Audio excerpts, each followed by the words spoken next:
Pastimes and activities. Giving advice. Thanks for meeting with me during your lunch hour. I appreciate it. No problem. I'm happy to help. What's going on?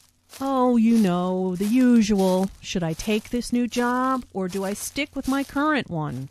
Well, I think it's time for a change, don't you? They pay you late and you are unhappy.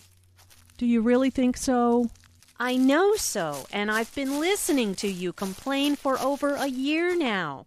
Trust me, take the job. What do you have to lose?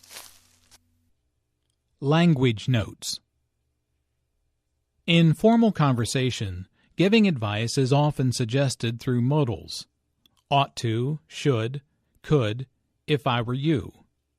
In informal conversations, people tend to use words such as I think that, I feel that, in my opinion. Listen for the emphasis on I know so and trust me. These common phrases can be used to convey both positive and negative emotions. I know so conveys a deep belief or certainty. To know shows more certainty than to think. Notice the use of command forms. Take the job. Trust me. Go for it. The command form can be used to gently persuade someone.